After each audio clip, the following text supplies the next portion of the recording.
first of all, New York is a soccer city. It has been for a long time. I think it's now getting its due. I mean, every game at MetLife has been sold out, and you got 80,000 packed fans for 7 games and counting. We'll have an eighth full house here on Sunday, and it's been amazing to see the city just unite around the sport. I mean, this is a world city. We say in soccer and football, it's the world sport.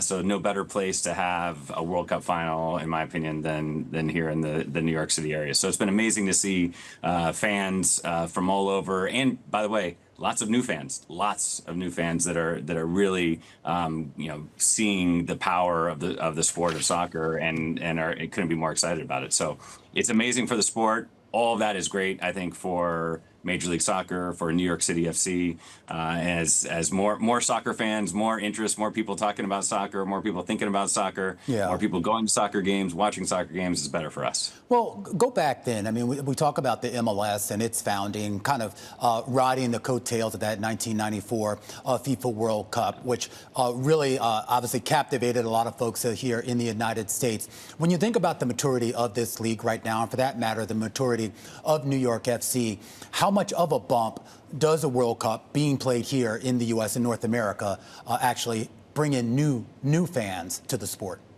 Yeah, we think it's going to be massive. I mean, this is like rocket fuel to our league, to our sport, to our club here in New York.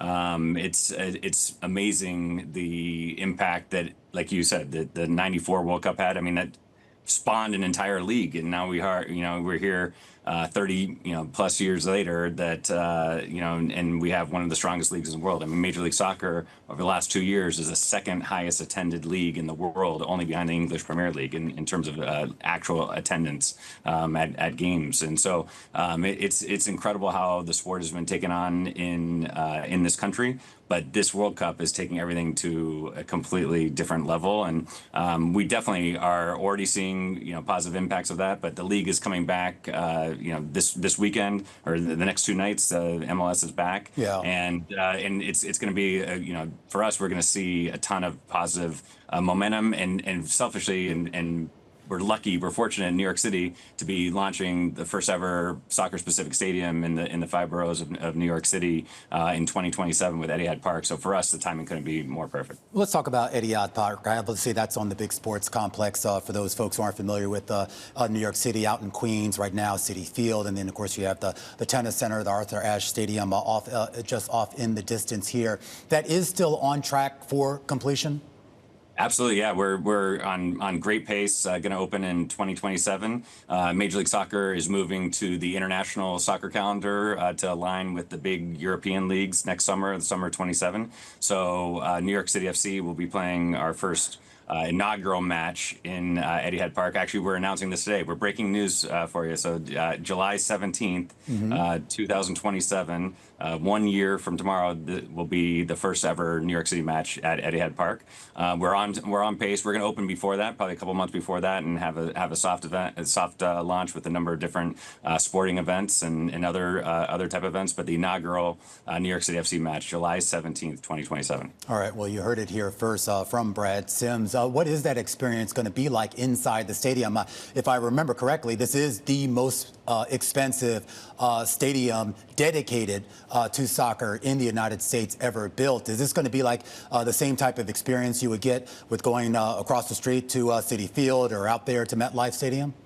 Oh yeah, this is a massive project. It's going to be, we think, the preeminent soccer experience in this country, where it's going to be, it's a stadium that's going to be on par with all of its peers here in New York City, and 25,000 seat soccer specific stadium, and it's something that we're dubbing the Cathedral of Soccer. This is something that the vision for this building is not just a home for New York City FC or Major League Soccer. Last week we had a really great announcement where our women's team here in the market, Gotham FC, will be moving to Etihad Park, coming into New York City from New Jersey in 2028. And so we're going to have top-tier men's soccer, top-tier women's soccer. We're going to have international friendlies. We're going to have the biggest, pretty much every country, every major club team around the world the United States is a key market for them. It's a key growth opportunity for them. And if you're coming to the United States, you want to grow your brand in the United States, where you want to come first? You want to come to New York City. And if you want to come to New York City, where are you going to want to be? You're going to want to be at Etihad Park, the cathedral of soccer for this country. So we're super excited about all the opportunity for soccer in Queens. I assume that's going to attract a lot of fans. I am curious about attracting players, and particularly some of those international players. And I know the MLS is also realigning its schedule to better sync up with international football. Give me a sense. Does that benefit your ability to maybe bring some of those star folks from overseas here to Etihad Field or any of the other MLS stadiums? Absolutely, huge for the league. I think it's probably the most important part of the schedule change, because now you're going to be aligned with all the other major leagues. Really, kind of how MLS operated in the past is that when MLS teams were trying to acquire players, the other leagues around the world weren't looking to sell players. And when MLS was looking to sell players, the other leagues around the world weren't looking to acquire players. We were doing it backwards. So teams now, the players around the world know that this is a great destination. Everyone's interested in Major League Soccer and playing in the United States. Obviously, the greatest player of all time, Lionel Messi, has been in our league the last couple of years, and showing that it's no fluke that he's doing great in MLS, because he's back in the World Cup final with Argentina and been the best player on that team again. And so it's the high. Robert Lewandowski just signed with the Chicago Fire. We have Thomas Mueller in Vancouver. You're going to see more Antoine Griezmann and Orlando. You're going to see more and more of these. And for us at New York City FC, that's a great opportunity for us. Our vision for our club is to be the undisputed flagship franchise of Major League Soccer. Mm-hmm. And really, the way to do that is, first and foremost, you have to have the best building. You have to have the best infrastructure and facilities, and we will have that come 2027. And then after that, you got to be a top contender, and we have been. We have been one of the best performing teams in the league over the time that we've been here, last 10 plus years. Yeah. But you also have to have, I think, a flagship player or players to be able to be that undisputed team, and that's something that we'll be working very hard towards. Well, that brings me to my last question. Of course, you bring up Messi, and obviously a nice serendipity to have basically the biggest international star also be an MLS player and playing in the finals. Yeah. Obviously, 6 World Cup final appearances for Argentina. I think this is Spain's second. Who you got? Prediction time?